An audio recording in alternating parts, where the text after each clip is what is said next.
Hello everybody. Today we will discuss about the menstrual cycle. Menstrual cycle is reproductive cycles of the primates. Primates में monkey, apes और humans आते हैं. जो non primates होते हैं, non primates उनमें menstrual cycle नहीं चलती है. उनमें menstrual साइकिल की जगह एक दूसरी साइकिल चलती है, उसको हम बोलते हैं ईस्ट्रस साइकिल. तो यहाँ पर हमें मेंस्ट्रुअल साइकिल के बारे में जानना है. तो मेंस्ट्रुअल साइकिल प्राइमेट्स में चलती है. रिप्रोडक्टिव साइकिल होती है प्राइमेट्स की. फर्स्ट मेंस्ट्रुएशन, मतलब जब पहली बार मेंस्ट्रुएशन होता है आफ्टर प्यूबर्टी, उसको हम बोलते हैं मीनाज. मीनाज मतलब इनिशिएशन ऑफ मेंस्ट्रुएशन इज मीनाज.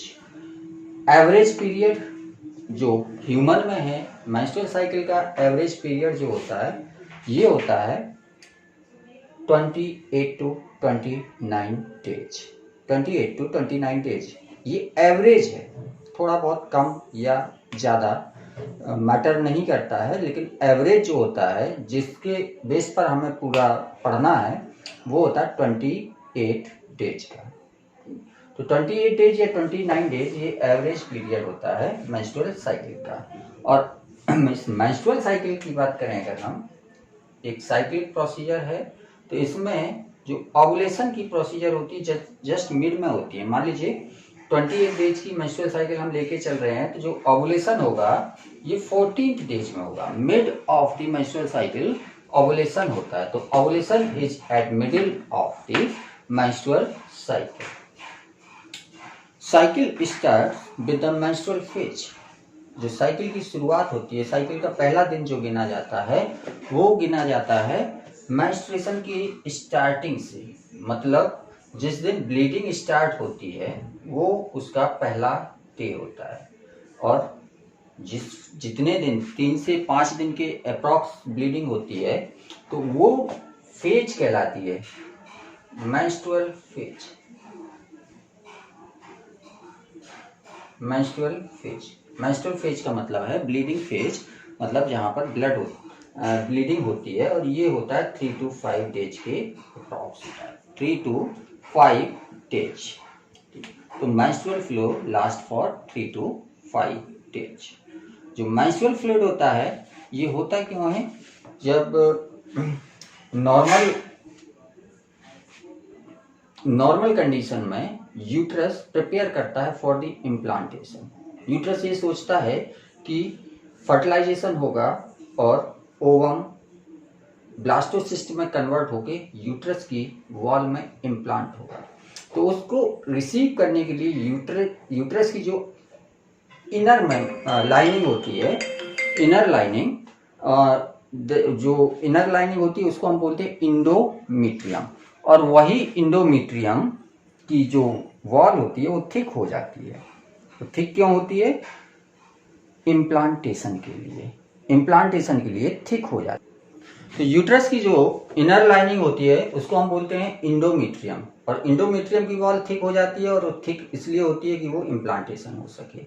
लेकिन जब फर्टिलाइजेशन नहीं होता है तो ओवम का इम्प्लांटेशन भी नहीं होता है, ब्लास्टोसिस्ट का इम्प्लांटेशन नहीं होता है. तो उस कंडीशन में क्या होता है कि 14th डेज के 1-2 दिन बाद वो ओवम बॉडी से निकल के बाहर चला जाता है. जब इम्प्लांटेशन नहीं होता है तो यूट्रस की लाइनिंग जो थिक हुआ था, यूट्रस प्रिपेयर हुआ था, वो लाइनिंग टूट के गिरने लगती है. और उस लाइनिंग के टूट के गिरने की वजह से ये ब्लीडिंग होती है. क्योंकि यूट्रस की जब लाइन प्रिपेयर करती है तो वहाँ पर ब्लड कैपिलरीज भी बहुत ज़्यादा अमाउंट में बढ़ जाती हैं. जब ब्लड कैपिलरीज बढ़ जाएंगी और न्यूट्रिशन वहाँ पर कलेक्ट हो जाएगा तो क्या होगा? यूट्रस की वॉल टूटेगी, साथ में ब्लड कैपिलरीज भी रप्चर करेंगी. तो उसकी वजह से जो यूट्रस की इंडोमीट्रियम की लाइनिंग की डेब्रीज और ब्लड कैपिलरीज की रप्चर करने की वजह से जो ब्लड निकल रहा है वो 3 से 5 दिन का टाइम लेता है पूरी तरह से बाहर निकलने में. तो ये मेंस्ट्रुअल फेज जो होता है, मेंस्ट्रुअल फ्लो जो होता है, ये रिजल्ट होता है due to break down of endometrium wall of the uterus. Uterus की इंडोमीट्रियम की वॉल के रप्चर होने की वजह से, ब्रेक डाउन होने की वजह से. और मेंस्ट्रुएशन केवल तभी होता है जब ब्लीडिंग नहीं होती है। तो menstruation occurs if released ovum is not fertilized, मतलब ओवम फर्टिलाइज्ड नहीं होता है तभी ब्लीडिंग होगी। Lack of menstruation may be indicative of absence of pregnancy. Sorry, lack of menstruation may be indicative of pregnancy. It means कि आपको अभी बता रहे थे कि अगर ब्लास्टोसिस्ट इम्प्लांट कर गया, जब ब्लास्टोसिस्ट इम्प्लांट कर गया तो यूट्रस की वॉल अब टूटेगी नहीं, क्या करेगी, वो मेंटेन बनी रहेगी। कैसे मेंटेन होती है वो हम आगे देखेंगे। प्रोजेस्टेरॉन हार्मोन का रोल होता है और प्रोजेस्टेरॉन की वजह से वो मेंटेन बनी रहती है यूट्रस की लाइनिंग। उस कंडीशन में जब यूट्रस की वॉल नहीं टूटेगी तो मेंस्ट्रुएशन भी नहीं होगा। तो एब्सेंस ऑफ मेंस्ट्रुएशन ये इंडिकेटिव होता है फॉर दी प्रेगनेंसी। और यहाँ पर हमने एक वर्ड लगाया है मे बी। मे बी इसलिए बोलते हैं क्योंकि जरूरी नहीं है कि मेंस्ट्रुएशन एब्सेंट है तो प्रेगनेंसी कंफर्म है। उस समय पर एक कंडीशन और ऐड होती है। मान लीजिए कोई फिजिकल कंडीशन आ जाती है, डिसीज्ड कंडीशन है कोई, या वीकनेस ज़्यादा है, तो उस कंडीशन में भी मेंस्ट्रुएशन एब्सेंट या ब्लीडिंग एब्सेंट हो सकती है। और मेंस्ट्रुअल फेज जो होता है ये फॉलो करता है by follicular phase. Follicular phase, इस फॉलिकुलर फेज को हम समझते हैं, जो हमने पहले ओवरी के स्ट्रक्चर में आपको बताया था कि ओवरी के अंदर फॉलिकल्स का डेवलपमेंट होता रहता है। प्राइमरी फॉलिकल सेकेंडरी फॉलिकल में कन्वर्ट होती है, सेकेंडरी फॉलिकल टर्सरी फॉलिकल में, टर्सरी फॉलिकल मैच्योर फॉलिकल में कन्वर्ट होती रहती है। तो इसी का ये जो ग्रोथ है प्राइमरी फॉलिकल से मैच्योर ग्राफियन फॉलिकल बनने तक की जो स्टेज है ये होती है फॉलिकुलर फेज। और फॉलिकुलर फेज के बाद जो थर्ड फेज आती है, इस थर्ड फेज को हम बोलते हैं ओवुलेशन या ओवुलेटरी फेज। ओवुलेटरी फेज, इस ओवुलेटरी फेज में क्या होता है, जब आपने पढ़ रखा है मैच्योर ग्राफियन फॉलिकल जब रप्चर करती है तो क्या होता है, ओवुलेशन होता है, ओवम निकल के बाहर आता है। ये सब आपने ओवरी में पढ़ रखा है। तो ओवुलेशन वाली जो फेज होती है ये बहुत शॉर्ट टाइम की होती है। और ओवुलेशन फेज के बाद जो बाकी की फेज है 14th डेज की, इसको हम बोलते हैं ल्यूटियल फेज। ल्यूटियल फेज, इसको ल्यूटियल फेज इसलिए बोलते हैं क्योंकि यहाँ पर ओवुलेशन के बाद कार्पस ल्यूटियम का फॉर्मेशन होता है और वो कार्पस ल्यूटियम धीरे धीरे डिजेनरेट होती है। तो यहाँ पर जो रोल है वो कार्पस ल्यूटियम का रोल है, इसलिए इस फेज को हम बोलते हैं ल्यूटियल फेज। यहाँ पर हमने 4 फेज देखी, menstrual phase, follicular phase, ovulatory phase और ल्यूटियल फेज। फॉलिकुलर फेज जो है ये ओवुलेशन की पहले की फेज है, इसलिए इसको हम प्री ओवुलेटरी फेज भी बोल देते हैं। और ल्यूटियल फेज जो है ये ओवुलेशन की बाद की फेज है, तो इसको हम पोस्ट ओवुलेटरी फेज भी बोल देते हैं। Pre ovulatory phase is follicular phase and post ovulatory phase is luteal phase. अब जो एक लास्ट कंडीशन होती है कि आफ्टर सर्टेन एज, लगभग 45 से 50 साल की उम्र के बाद मेंस्ट्रुएशन बंद हो जाता है। जो लास्ट स्टेज है, बिल्कुल सीज कर जाता है मेंस्ट्रुएशन, उस स्टेज को हम बोलते हैं मीनोपॉज। तो menopause is phase in which menstrual cycle सीजेज, और ये लगभग 50 ईयर की एज में होता है। यहाँ पर मेंस्ट्रुअल साइकिल्स की डिफरेंट फेजेस के बारे में हमने पढ़ा। अब इसमें हार्मोनल वेरिएशन, ओवेरियन इवेंट्स या ओवेरियन हार्मोन्स का वेरिएशन या यूट्रस की वॉल में क्या रिलेशन होता है उसको हम इस ग्राफ से समझते हैं। तो सबसे पहले हम इसमें देखते हैं pituitary hormone level. Pituitary hormone level, तो जब प्यूबर्टी आ जाती है तो प्यूबर्टी आने के बाद gonadotropin hormone releasing hormones hypothalamus release करना शुरू कर देता है। गोनाडोट्रोपिन रिलीजिंग हार्मोन, GnRH बोलते हैं इसको, GN गोनाडोट्रोपिन रिलीजिंग हार्मोन। ये सिक्रीट होता है फ्रॉम द हाइपोथैलेमस। हाइपोथैलेमस, और ये कंट्रोल करता है पिट्यूटरी हार्मोन्स के लेवल को। पिट्यूटरी हार्मोन का लेवल जो होता है जब फर्स्ट डे होता है उस समय फॉलिकुलर स्टिमुलेटिंग हार्मोन्स का लेवल सबसे ज़्यादा होता है। पिट्यूटरी फॉलिकुलर स्टिमुलेटिंग हार्मोन को ज़्यादा रिलीज करेगी, और फॉलिकुलर स्टिमुलेटिंग हार्मोन नाम से पता चल रहा है ये क्या करेगा, फॉलिकल्स को स्टिमुलेट करेगा, फॉलिकल्स के फॉर्मेशन को स्टिमुलेट करेगा। तो फॉर्मेशन फॉलिकल्स का क्या है, मैच्योर ग्राफिन फॉलिकल का फॉर्मेशन, प्राइमरी फॉलिकल से मैच्योर ग्राफिन फॉलिकल का बनना। तो जैसे जैसे ये मैच्योर होती चली जाएंगी, मैच्योर ग्राफिन फॉलिकल बनती चली जाएगी, मतलब ये जैसे जैसे आगे बढ़ता चला जाएगा वैसे वैसे एफएसएच की जरूरत कम होती जाएगी। तो एफएसएच का लेवल मैच्योर ग्राफिन फॉलिकल बनने तक धीरे धीरे कम होता रहता है। इसके बाद जब फॉलिकल मैच्योर हो गई, इसके बाद फॉलिकल रप्चर हो गई। अब यहाँ पर फॉलिकल का कोई कंट्रोल नहीं है, लेकिन इसको तैयारी करनी है अगले मेंस्ट्रुएशन की। तो उसके लिए क्या होगा, एफएसएच का लेवल फिर धीरे धीरे बढ़ना शुरू हो जाएगा, तभी तो ये मैक्सिमम लेवल तक पहुंच पाएगा और अगली साइकिल स्टार्ट कर पाएगा। तो फॉलिकल स्टिमुलेटिंग हार्मोन, फिर से देखिए इसका काम होता है मैच्योर ग्राफियन फॉलिकल का फॉर्मेशन कराना। तो जैसे जैसे फॉर्मेशन होता जाएगा वैसे वैसे इसका लेवल कम होता चला जाएगा, और जब ये पूरी तरह मैच्योर हो जाएगी इसका लेवल मिनिमम हो जाएगा।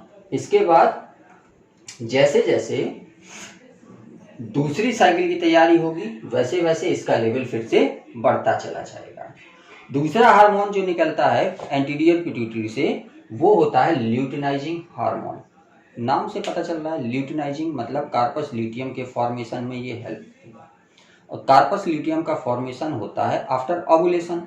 तो मतलब ये ओवुलेशन कराने में हेल्प करेगा। ओवुलेशन कराने में हेल्प करेगा तो ओवुलेशन होना है मिड में, तो मिड में ये लोअर लेवल से बढ़कर पीक पर चला जाएगा, और जिस समय ओवुलेशन होना होता है उस समय तो इसमें एक बहुत ज़्यादा इसका लेवल बढ़ जाता है, और इस बहुत ज़्यादा जो बढ़ा हुआ लेवल है इसको हम बोलते हैं एलएच सर्ज।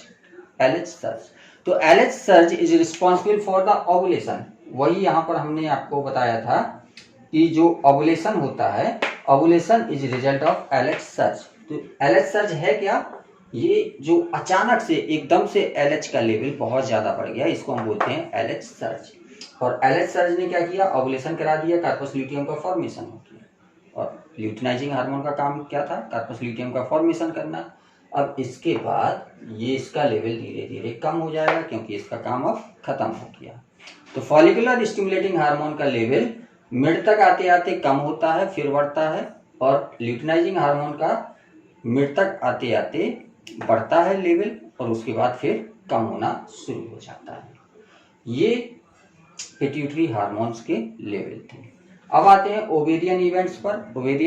ओवेरियन इवेंट्स आप देख चुके हैं, फिर से एक बार देख लीजिए। क्या होगा, ओवुलेशन मिड में होना है तो ओवुलेशन के पहले मैच्योर ग्राफियन फॉलिकल का फॉर्मेशन हो जाएगा, प्राइमरी से सेकेंडरी, सेकेंडरी से टर्सरी, टर्सरी से मैच्योर ग्राफियन फॉलिकल का फॉर्मेशन हो जाएगा, और इसके बाद मिड में ओवुलेशन होगा, और उसके बाद कार्पस ल्यूटियम का फॉर्मेशन होगा, और ये कार्पस ल्यूटियम धीरे धीरे डिजेनरेट होकर लास्ट तक खत्म हो जाएगी। ये ओवेरियन इवेंट्स हैं। थर्ड आते हैं हम ओवेरियन हार्मोन लेवल। ओवरी के हार्मोन्स जो होते हैं ईस्ट्रोजन और प्रोजेस्टेरोन, उनका लेवल क्या होता है। तो ईस्ट्रोजन का जो सिक्रीशन होता है ये होता है ग्राफियन फॉलिकल से। तो ग्राफियन फॉलिकल का जैसा जैसा डेवलपमेंट होता चला जाएगा वैसे वैसे ईस्ट्रोजन का लेवल बढ़ता चला जाएगा। तो ईस्ट्रोजन का लेवल कब तक बढ़ेगा, जब तक ग्राफियन फॉलिकल का मैचुरेशन हो रहा है। ठीक, जैसे जैसे इसका मैचुरेशन होगा वैसे वैसे ईस्ट्रोजन का लेवल बढ़ेगा। क्यों, क्योंकि यही फॉलिकल्स होती हैं जो ईस्ट्रोजन का सिक्रीशन करती हैं। इसके बाद जब ये फॉलिकल खत्म हो गई तो क्या होगा, ईस्ट्रोजन का लेवल धीरे धीरे कम होते होते बिल्कुल मिनिमम लेवल पर आ जाएगा। दूसरा हार्मोन होता है प्रोजेस्टेरोन, और ये प्रोजेस्टेरोन हार्मोन सिक्रीट करती है कार्पस ल्यूटियम। कार्पस ल्यूटियम, तो कार्पस ल्यूटियम का फॉर्मेशन ओवुलेशन के बाद हुआ, तो यहाँ पर इसका लेवल बिल्कुल फ्लैट होगा, कोई लेवल इंक्रीज नहीं करेगा अप टू ओवुलेशन। लेकिन ओवुलेशन के बाद जैसे ही कार्पस ल्यूटियम बना इसका प्रोजेस्टेरॉन का लेवल बढ़ जाएगा, मैक्सिमम पहुंच जाएगा बहुत जल्दी। और उसके बाद कार्पस ल्यूटियम धीरे धीरे डिजेनरेट होने लगती है। तो कार्पस ल्यूटियम जैसे जैसे डिजेनरेट होती रहेगी, प्रोजेस्टेरॉन का लेवल भी धीरे धीरे कम होता रहेगा।